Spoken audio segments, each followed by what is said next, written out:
Today we will listen to a long NoSleep story. Hope you enjoy. The only other astronaut on this mission died 6 weeks ago, but the computer insists their life signs are still stable. When Ben died, he made very little noise. It was the computers that alerted me. Shrill alarms and flashing lights.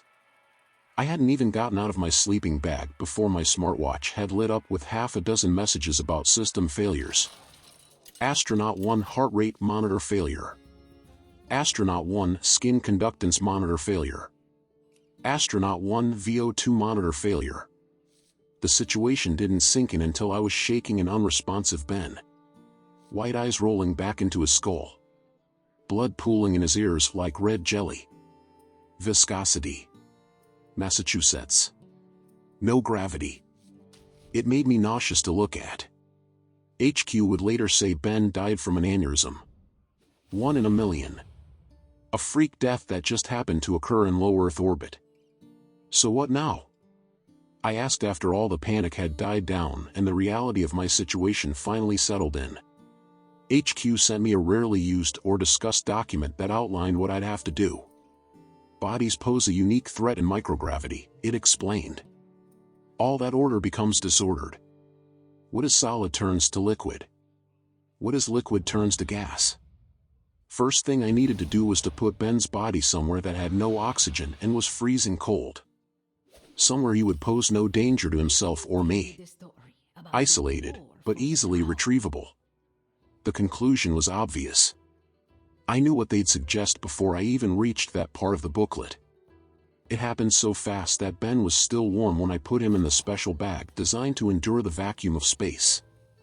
I kept expecting him to protest as I pulled at stiffening limbs and manipulated swelling joints. Every step of the process. Every zip. Every bit of Velcro. I had to remind myself he wasn't going to complain. It felt intimate, but it wasn't. Intimacy requires 2 people. By that point Ben was just meat. The spacewalk itself was something else. The bag that surrounded Ben's body inflated in the vacuum and I instinctively felt the urge to undo what I'd done. There was a body in there, and bodies aren't meant to have so little between them and outer space.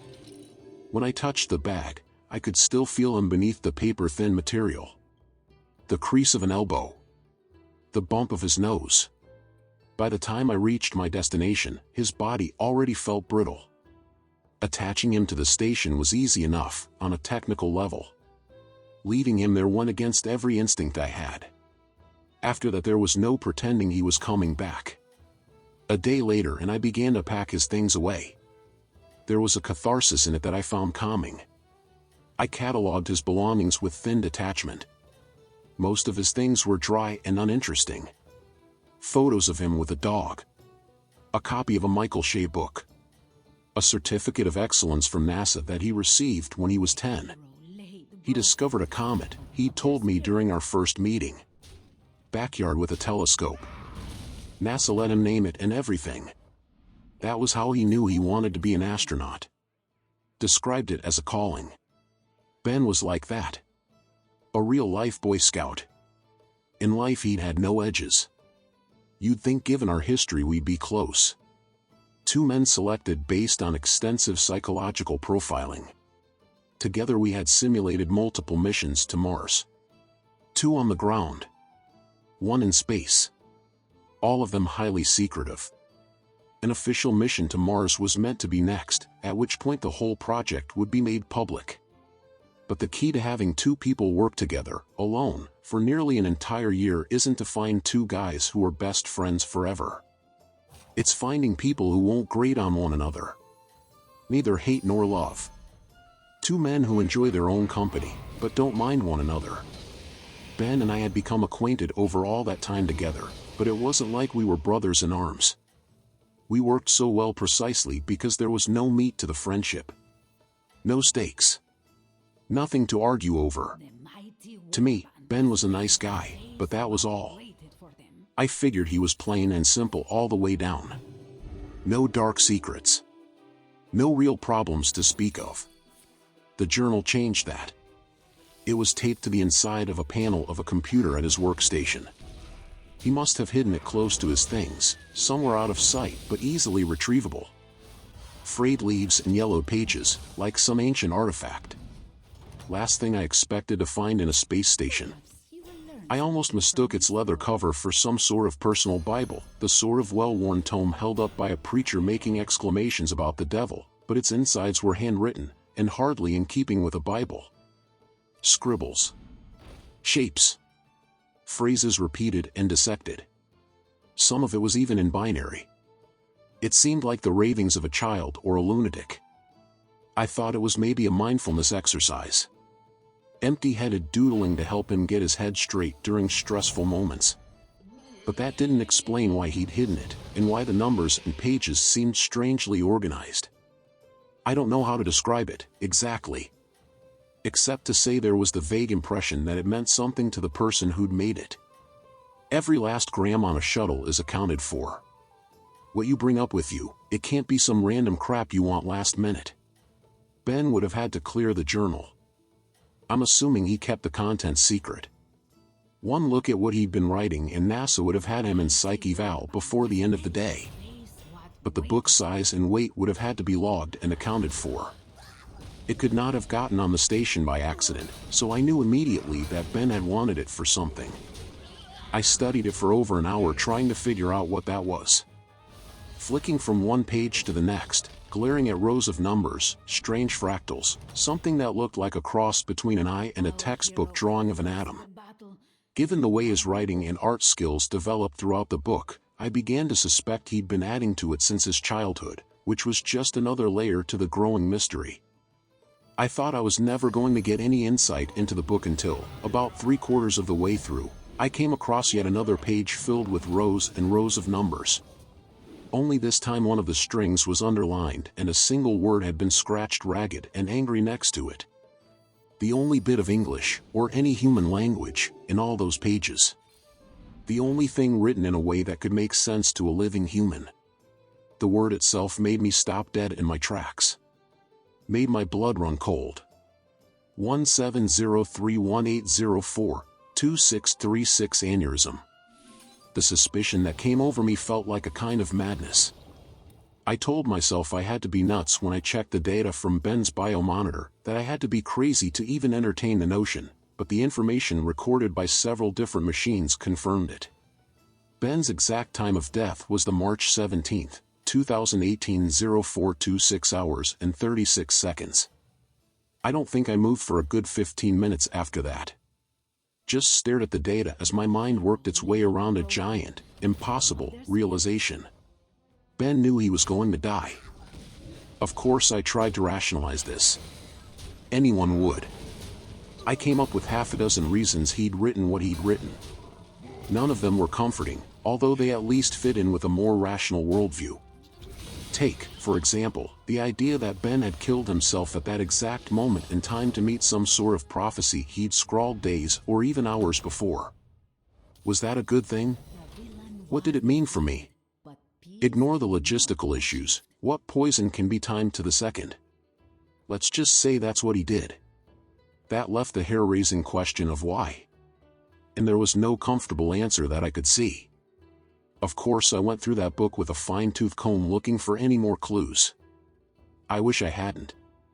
I eventually found another word, this one closer to the very end of the journal. Another date and timestamp, one that lay 6 weeks in the future, and another word scratched painfully into the paper by a clumsy fist. Immolation. Permission denied. I bit my lip and took a deep breath. What about the station's integrity? I asked. No sign of any issue from external cameras, they replied. I can hear something banging on the hull, I told them. Nothing is visible on the cameras. That's why I need to go take a look, I wrote. It's hard to argue with a computer. You can't shoot at a death glare. HQ could have easily arranged video calls. But really they wanted the distance. Made it easier to say no. Solo spacewalk is incredibly dangerous, they quickly wrote back. Microphones in station hull are reporting nothing of concern. Usual impact from debris. Nothing that corroborates reports of external tapping. Permission for spacewalk is denied. I made no further response but instead closed the screen and wondered if they were being entirely truthful. The tapping sound, coming and going over the last few days, was unmistakable even over all those whirring machines and motors. Space stations are loud. They even give us earplugs to handle it. But whatever was out there was somehow louder. Or perhaps, given the circumstances, I was just sensitive to the thought of something, anything, out there. There was no denying it annoyed me. Just one of those sounds I found impossible to block out, like water dripping in a bathtub at 3 a.m. Tap tap. Tap tap tap. Tap. Tap tap. Tap. No sense of order, not on the surface level, but something, maybe, underneath. Some sense or reason. Some kind of regularity that the brain detects and can't let go of. How could the microphones possibly miss it? Sleep was getting progressively difficult. At times I thought the station under some kind of hidden stress. Materials freezing and warming in irregular ways. No atmosphere, no conduction of heat. Things get hot in the sun's rays. Objects warm and cool to both extremes. This is routine stuff for anything up in space, of course. But it didn't stop me thinking about all the ways the station was just a pile of metal that could come undone. Could break and tear. Bend and stretch. Like watching the wing of your plane wobble during turbulence, it's an uncomfortable reminder that you're just a monkey in a fancy toy. And what if something had come loose? Something. Oh haha. At first I stuck to this notion strictly, asking myself what if some antenna or strap or bit of metal had gotten loose and was banging against the hull. That would be bad. But of course, that wasn't really what I was thinking. It's what I wrote to HQ about. Over and over and over. But what was really on my mind was the thought that maybe, somehow, he had gotten loose. And of course that's not so silly, right? The specially designed bag he was in, the one that would vent any gases produced by decomposition while maintaining his body's integrity, was brand spanking new. Know how many times it had been tested? Never. Never ever. Ben was the first. So of course it might come loose. Just because it's space-age technology doesn't mean it's sophisticated. He was strapped to the outside like a Christmas tree to the family sedan. Maybe, I wondered, one of the straps had broken and now he was thumping against the side every now and again. Never mind that there wasn't anything out there to prompt that kind of buffeting. No air. No wind. If he'd come loose he'd just float a little farther away. But something was making that noise, and I worried almost constantly that it was him. Only problem was I had cameras. Lots. And all of them, every single time, showed the same thing. The bag, barely changed from when I last saw it in person, strapped firmly and securely to the station's hull. This should have reassured me. Should have, but it didn't. Something was out there, tapping at the hull. On and off. No pattern. No reason. No correlation. It came and it went, seemingly choosing its moments to bother me the most. Sleep was difficult for multiple reasons. The tapping was bad enough, but lately my nightmares had taken a strange turn. Black. Cold. In them I was trapped in a suffocating film. Freezing cold. Non-stop agony, fighting furiously to free myself was this black void of a nightmare. Like all deeply terrible dreams, it colored my thoughts for the rest of the day, and each time I had it, it got harder to shake. I tried to endure. Compartmentalize. Take my mental turmoil and put it in a box, right unhinged across the lid, and sit rocking back and forth waiting for my rescue. And that was an option. A good one. But there was one little word that stopped me going the route of hunkering down and ignoring my own madness. Immolation. When HQ told me the date of the shuttle would reach me, I spent quite a bit of time wondering if this wasn't just some big experiment. The sheer coincidence of it all. The magnitude of it. They'd sent me the message and the subject line had 3 exclamation points, like the communications officer on the other side couldn't wait to deliver good news for once. let their professionalism slip. They'd finally arranged a shuttle to retrieve me after it was done dropping some guys off at the ISS. It was lucky it had come so soon. A stroke of logistical genius allowed them to sneak Ben and me back without it being too conspicuous. I should be very thankful, they told me. But I was just stunned. The date matched the one Ben had written out. Factoring in travel time, I'd be entering Earth's atmosphere at the exact time the prophesied moment would come and go. Ripe for an error, a misplaced heat pad, a mistimed thruster, something, anything, to go wrong and leave me plunging to my death in a burning metal tube. Ripe for immolation. If it wasn't Ben out there tapping away, I wanted to know. I needed to know. I was a rational man. A skeptic. I did not believe the natural world would produce a man that could predict his death down to the minute, or the second. Nor did I believe he could predict mine. But I am only an animal. I am made of meat. Vulnerable. A raw nerve in a world of jagged rocks. And I am risk-averse. That word. Immolation.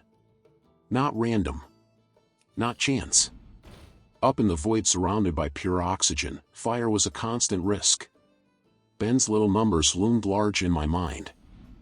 I had to make sure everything was in place. Had to make sure there were no errors. If it was a prediction, which I refused to accept at face value, then maybe I could take heart from it. What could Ben do in the face of an aneurysm? Nothing. But immolation. Fire. An accident. That sort of thing could be avoided. Just so long as everything was in working order. Just so long as everything was where it was meant to be. What did HQ know? Cameras and remote operators. Not enough. No one else was in that tin can except me. Why even have humans in space if you wouldn't trust their instincts and judgments? I needed to know what was making that noise. I needed to get out there. HQ caught on too late. I was inside the suit, the airlock cycling by the time they realized. I chose my timing well. Halfway through my maintenance shift. Told them I was taking a look at the suit, make sure everything was in order. Meant they were slow to catch on to what I was doing. Technically they could stop the process at any stage. They could do anything from their side. But I threatened to force a manual override that would shut them out from that part of the system. They told me they'd court-martial on return, but that was a piss-weak threat. For me, the stakes were higher than a court-martial. In the end they backed down. Know how hard it is to build a space station in secret. It came first. If the spacewalk went wrong and I died, the station would still be there. $1 billion asset awaiting the next top-secret mission. It was my neck on the line, not theirs. I accepted it. Under time pressure HQ accepted it too. By the time the door finally opened and I was able to gently guide myself out and around the rim so that I was clinging onto the station's exterior, they'd already tapped into the cameras and were guiding me along to my destination. But it was background noise to me at that point. Their voices and little pings. Constant readouts of suit temperatures and the distance to the station hull. Meaningless. All of it. What mattered was the sound. Tap, tap, tap. I was anxious by this point. Or perhaps, if I'm honest, scared. Space is all extremes. Not just heat, but light too. The shadows cast are vast and strange. You move in and out of the Earth's shadow like it's a hand in front of a projector. And the ones cast by yourself and your surroundings are a special kind of black. The station, with its myriad of pipes and cables, was covered in abyssal shadows. Long warped things with ambiguous origins. Sometimes I looked at the darkness and wondered if there was anything there at all, or if the station was simply bisected by some kind of strange cosmic force. Like I might fall into it, somehow. Forever lost. Normally I'd think it was beautiful. Spacewalks have for me, in the past, been an almost religious experience. This carried the same sense of weight, but for very different reasons. I felt watched. Something I tried to ignore, but it got harder and harder. Kept looking over my shoulder. kept overthinking every little bump and vibration I felt on the station's hull. By the time I reached the place where I had strapped Ben's body, I was close to a panic attack. That whole part of the station was covered in darkness. The kind where I couldn't see a damn thing. It was only HQ's voice telling me I'd reached my destination that let me know Ben was lying just a few feet from me. Under their direction I found him, and when my light fell upon the bag itself I saw the metallic fabric glitter with ice. Touching it, I felt Ben's frozen body inside. Hard as rock. I gave him a nudge and he didn't move an inch. The straps holding him in place were still there, firm as ever. What else could be causing the sound? I asked. There is one option. The nameless voice on the other end sounded reticent, but that had been the default since Ben died. HQ always sounded like they were holding something back. What's that? We are not 100% certain how corpses would respond to the changing temperatures in vacuum. Obviously, parts of the body will freeze and expand. Fluids, in particular. Right now the bag has a lot of surface contact with the metallic hull. One theory is that blood may be freezing and sublimating as the surface beneath changes temperature. I looked at the bag and grimaced. How much blood, exactly? We cannot possibly say for certain how much would have left the body. Only that the bag's job is to contain it until return. We are able to confirm using instruments in the station that the panel you are standing on is well below freezing. Everything should be in a manageable state, so to speak. Solid, likely one large clump.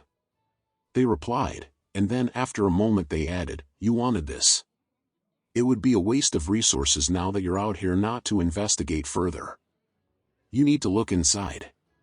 Of course I'd wanted this, hadn't I? To satisfy my morbid curiosity? To address the rabid thoughts in my mind that had kept me awake, filling what little sleep I had with nightmares. Now that I was at the threshold, I found myself so afraid that even moving my hand took a kind of effort. And yet I had no choice. I had to see this through. The bag opened with a specially designed zipper. No sound, but I could feel the click-click-click of the specialized teeth opening up. It's stupid, but as I unfurled the flap I could have sworn a terrible foetid stench passed over me. It lasted no more than a few seconds, but was so vivid I turned and snapped my eyes shut as they watered. Power of suggestion, I told myself as I reopened them. That was all. Nothing more. No air. No sound. No smell. I took a few deep breaths, tried not to let the incident unsettle me further, and looked inside the bag. Multiple people watching my video feed gasped while I made a fairly unflattering noise somewhere between a moan and a cry. I'd expected something. God, at worst I'd expected something ghoulish. Blue skin. Icicles collecting around the eyelashes. Like a body found in the Arctic. But Ben had transformed. Great jagged shards of frozen blood had erupted from the eyes and ears and mouth, his jaw dislocated to an unnatural angle as an icicle the size of my forearm forced its way out. His neck was broken, his torso shredded with strips of flesh hanging off in ribbons, and his hands were clawing at his face with bizarre yellow nails. They'd even left grooves in his skin. What the fuck is this? I asked no one in particular, only to realize that HQ had been talking amongst themselves the whole time. A malfunction in the bag. Unexpected pressure. Temperature changes. No, this isn't normal. Let's not pretend this is normal. Guys. I shouted, splitting the chatter and leaving silence. Why are his arms like that? Muscle spasms, possibly caused by, well, whatever caused the unusual reaction in his circulatory system. Maybe that caused his arms to curl up towards his face. There are scratch marks on his cheeks, I replied. Skin under his nails. Are we sure he was dead when I brought him out here? A dozen urgent, alarmed voices, all desperate to avoid even the slightest hint of responsibility, told me no, that was not possible. But looking down at Ben's tortured face, I couldn't help but feel a bit of doubt. I was about to ask what I ought to do next when the sun rose across the station. Unlike Earth, this wasn't a gentle morning. It flipped like a light switch. Thankfully the suit reacted before it had a chance to blind me, but the temperature began to rapidly climb. I watched as something beneath Ben's skin began to writhe in the new warmth. That's definitely not normal. We can offer no further insight into the situation as of this moment. The footage you're sending us is under review by a panel of experts, HQ told me, somewhat urgently and robotically, like the person on the other end was stifling panic. Current orders are to take samples, reseal the bag, and return to the station. You sure I should be taking this stuff inside? There was some mumbling before the same operator replied. Forget samples. Seal the bag. Return to the station. Gladly, I replied, before pulling the zipper shut. I was keen to leave and made the journey back faster than I should have. That crawling sensation you feel when being watched, it was all over me. Made me clumsy and I knocked myself more than once on the way back, like I was suddenly unused to the suit's controls. I just couldn't escape the notion that everywhere I looked someone or something had darted back just out of view. Of course that was impossible, so I told myself, what could survive out in space? But it only made it that much worse to imagine something slinking into the shadows, tapping on the hole, stalking me every step of the way back. When I finally reached the door, the tension inside me rose. If something was going to happen, it would happen now with my back turned on infinity. I had never felt so vulnerable. Ah, Reynolds. The sound made me jump. I'd been so focused on my surroundings I'd forgotten I was being supervised by a room full of people 1,000 of miles away. What is it? Reynolds, we're seeing something here we're not sure of. Being told you should hold off on returning. Something about the voice on the other end made my stomach sink. They didn't just sound confused, and make no mistake, when you're clinging to the side of a station all on your own, confused would have been bad enough. But no, there was something else. Fear. There's an anomaly, they added. No one down here knows how to proceed. We're currently seeking input from higher ups. This is unprecedented. What's going on? It began with, signals from some of the biomonitors. Specifically Ben's. That last word hit like a truck. What? Yes. And the cameras are, at first we thought they were malfunctioning. It appeared as if Ben's bag was empty. And then, Reynolds, we noticed something. Something else. Guys, what's going on here? I'm being told I can't say more. Just wait. I tightened my grip on the railing, my heart pounding. Finally the door cycled open and I was ready to disregard all orders when the man speaking to me from HQ practically screamed in my ear. Don't enter. Reynolds. Do not enter the station. What we're seeing on the cameras, you can't let that in. If something's out here, I'm getting to safety before it reaches me. Tap, tap, tap. I stopped. My brain processed. I'd heard that. I'd heard something in the vacuum of space. I looked around at my hands, my feet. That couldn't be possible. Not unless. Tap. Tap, tap, tap. Tap, tap. Without moving my head, I turned my eyes towards the very edge of my helmet's vision and watched as a single yellow fingernail tapped gently on the glass. The man in HQ spoke in a terrifying whisper. He's on your suit. The terror that shot through me was electric. White fire coursing through my veins. Without even thinking, I reacted like I'd just found out there was a grenade strapped to my back. All instinct. No rationality. I cried out and swung around, trying to knock Ben off my back, but all I accomplished was setting off some alarms as I damaged my suit. Get it off. I screamed at no one in particular. Get it off me. I thrashed desperately and felt something shuffling around the exterior of the bulky suit. Finally, my eyes fell on something useful. The jet controls. I fumbled my hands into place and immediately blasted myself into the open pressure chamber, turning at the last minute so that the back of the suit smashed into the thick secondary door. I only hoped that whatever was clinging to the back of me was destroyed by the impact, but when I looked up, Ben was still out there gawping at me with a mouth full of frozen blood. Slowly, his movement packed with the eerie confidence of a predator, he prepared to enter the station. "Reynolds, get away from the door. We're initiating an emergency shutdown." Ben had one hand inside when the door slammed shut and cut it off. Even in space with the bulkhead between us, I could have sworn I heard him scream. There was no ignoring Ben or the sounds he made. Not anymore. Terrible thumps that battered the station, their location changing seemingly at random. This drove the people on the ground insane.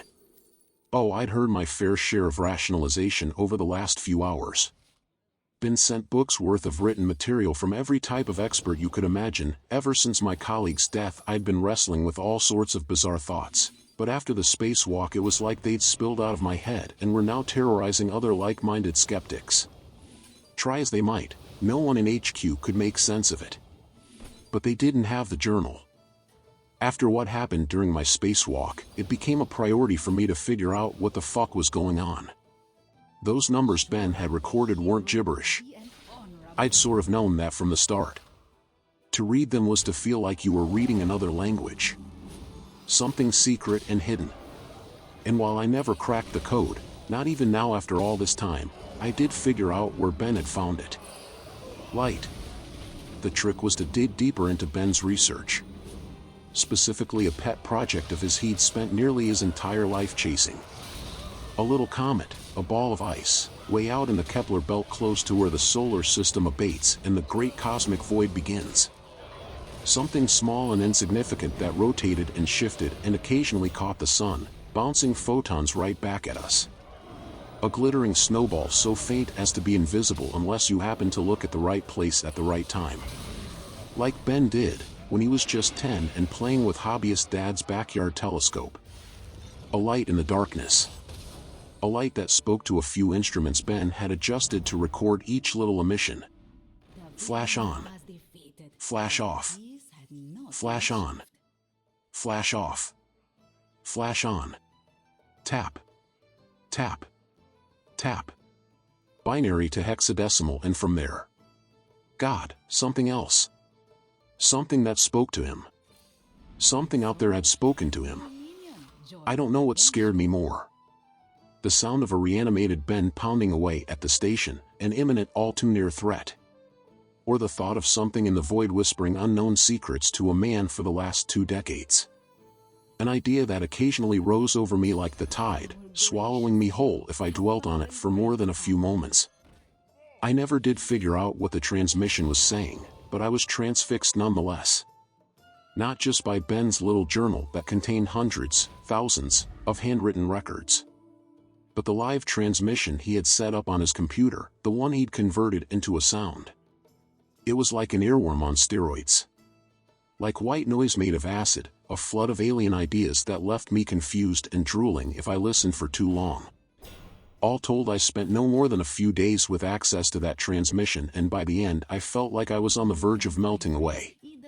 But Ben had been exposed to that thing since his childhood.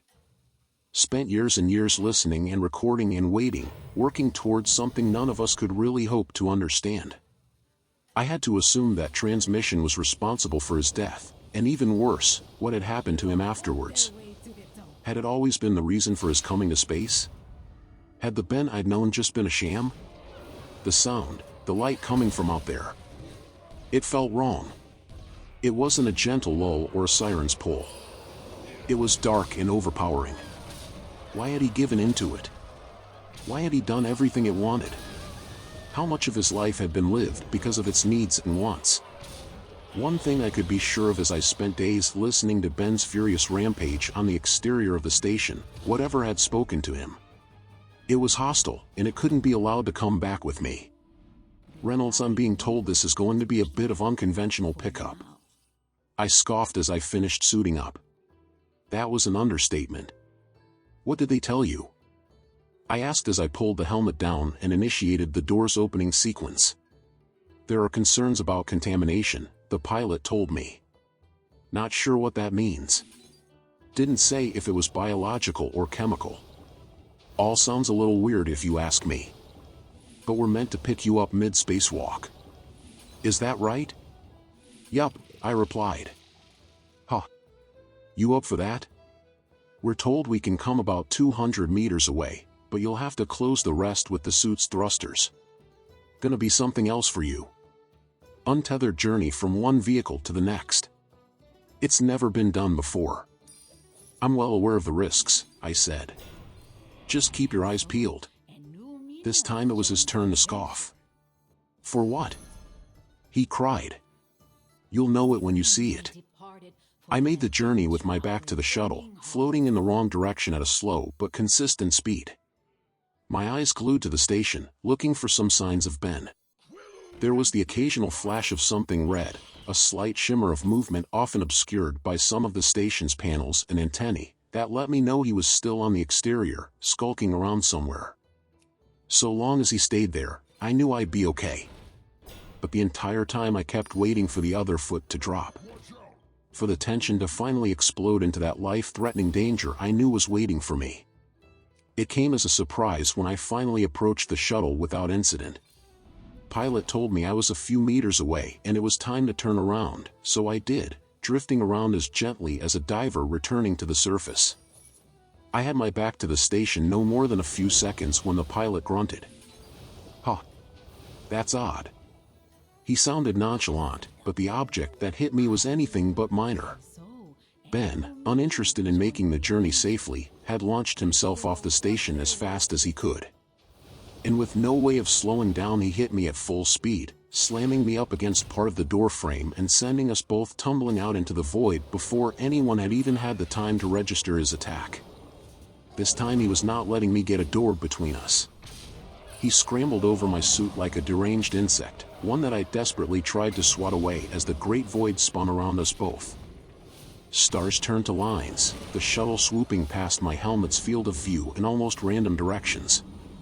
It was sickening and terrifying, and I hoped to God I'd be able to correct the spin before it got out of control, but all of that came second to the monster who was clinging to my suit. At some point he crawled around in such a way that I got a good look at him, the first in a few days. It was up close. Personal. Even with the helmet's glass between us I could make out such stark and startling detail that I momentarily froze in terror, aware only vaguely of the pilot's panicked transmissions. Jesus Christ, what the fuck is that thing? Reynolds, you need to get yourself stabilized. Much further and we won't be able to help. And whatever you do, you need to know, that fucking thing isn't coming aboard this shuttle. I wanted to reply, but I was busy trying to get an arm between me and Ben, who was now a profusion of jagged red crystals of varying sizes. Some as big as kitchen knives, others like sewing needles. A spacesuit's worst nightmare. A puncture wouldn't lead to the immediate decompression you're probably thinking of. Instead, I'd have a few moments at most before the air enveloping the suit dissipated, and after that my lungs would collapse, my blood would start to boil, and the water inside my eyes, nose, ears and other soft tissues would vaporize and try to escape. Like frostbite on fast forward. But punctures weren't my sole concern. I knew I had to stop Ben's hands getting a grip on the helmet. I don't know if whatever had animated him had access to all his memories, but Ben sure as shit knew how to remove a helmet from the exterior, so all my focus went on keeping his nasty little fingers away from my neck. A puncture would still leave me enough time to return to the shuttle, but with no helmet I'd be doomed to a very painful death. So I fought the best I could, knowing everything hinged on me pushing him away. But Ben was lithe and insectal, constantly slipping out of reach whenever I got close to giving him a good shove. His fingers could easily find purchase on the suit and its many little greeblies, while I was basically wielding oven gloves that offered no dexterity. I had no hope of shaking him off the usual way, but I did have something on my side. Inertia. The whole time we'd been spinning furiously, and that rotational force was just about the only thing trying to peel the two of us apart. So far I'd been fighting it, but why? I realized at the last moment I had one option left, so I jammed half thrusters on and decided to make the nearly out of control spin much worse. Normally an uncontrolled spin is one of those nightmare scenarios any astronaut dreads. Humans are irregularly shaped, and once you start rotating along more than one axis, applying more force is likely just to make it worse. Correcting takes a huge amount of experience and insight, and even then there's no guarantee you can stop it. More likely is that by the time you figure out what you need to do, the rotational forces will have you on the brink of unconsciousness. And from their death is just a stone's throw away. For me, it was the only chance I had. So I accelerated the spin, and kept accelerating, holding the button down until the forces at play pulled Ben further and further towards the front of the suit. That's where inertia wanted us. Two objects in near symmetry, ready to break off in opposite directions at any moment. Ben held on for longer than I did. At some point my limbs went weak, my vision dark, and my arms fell to my side, no longer able to fight the monster off. But by then it took everything Ben had just to cling on to me, and he could no longer attack or fumble at my helmet. Eventually, even he had to give in as the spin grew faster and faster and the forces trying to separate us grew too strong. It was like every roller coaster I'd been on merged into one, and ramped up to 11. The last thing I remembered before I lost consciousness was the sight of Ben's monstrous face being flung off into the void. I came to aboard the shuttle, several men and women crowded around me. "Jesus Christ, you're a lucky son of a bitch." I groaned and made eyes towards the person who had spoken. It sounded like the pilot. Nice to put a face to the voice. "I don't feel lucky," I gasped. "You spun right towards us. We were already suited up and on our way. Timed up well. That suit was riddled with holes. Any later and we wouldn't have been around to catch you and get you into safety. As it is, pal, you're going home. Medical check shows no real issues. I think you're going to be okay." Where's Ben?" The people around me shared a funny look before one of them realized. "Benjamin Wadley? The other astronaut on board. Is that what? Who was attacking you?" I nodded. "Well, he's gone," they replied. "If that really was your colleague, we're sorry. I feel like there's a story we're missing." "I'll catch you up when I'm feeling better," I coughed. "Well, whatever happened to him, he'll be re-entering Earth's atmosphere in the next hours," the pilot replied. "What then?" I asked. The pilot thought for a second. "Human body on re-entry? He'll go up in flames. Immolation."